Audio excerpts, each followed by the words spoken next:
ദേശീയപാതയിലെ ആമ്പല്ലൂർ അടിപ്പാതയുടെ പാർശ്വഭിത്തിയിലെ കോൺക്രീറ്റ് ബ്ലോക്കുകൾ ഇളകിയ നിലയിൽ.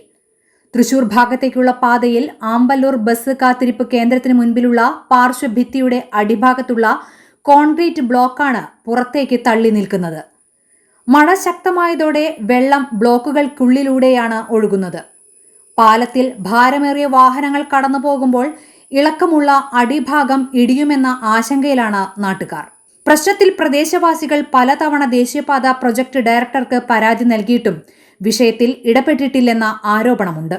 നേരത്തെ അടിപ്പാതയുടെ തൂണുകൾക്കായി ആമ്പല്ലൂർ സെന്ററിലെടുത്ത കുഴി മൂടി വീണ്ടും കുഴിക്കേണ്ടി വന്നത് വലിയ വിവാദങ്ങൾക്കിടയാക്കിയിരുന്നു. ഇളക്കമുള്ള മണ്ണിൽ ശരിയായ ബലപരിശോധന നടത്താതെയാണ് അടിപ്പാത നിർമ്മാണം തുടങ്ങിയതെന്ന ആരോപണം അന്നേയുണ്ടായിരുന്നു.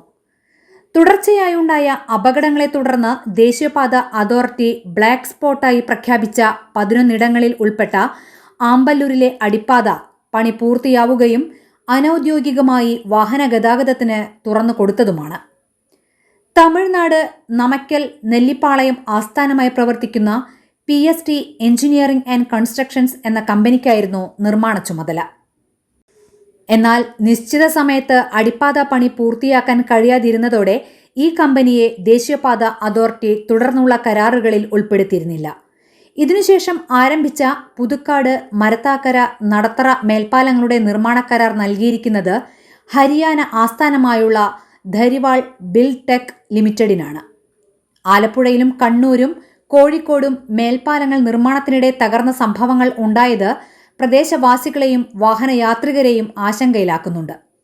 ദേശീയപാതയിലെ നിർമ്മാണത്തിലെ അപാകതകളെക്കുറിച്ച് പരാതിപ്പെടാനോ നിർമ്മാണ പുരോഗതി സംബന്ധിച്ച വിവരങ്ങൾ ലഭിക്കുന്നതിന് പാലക്കാട് ചന്ദ്രനഗറിലെ ദേശീയപാത അതോറിറ്റി ഓഫീസുമായി ബന്ധപ്പെടുക മാത്രമേ മാർഗമുള്ളൂ.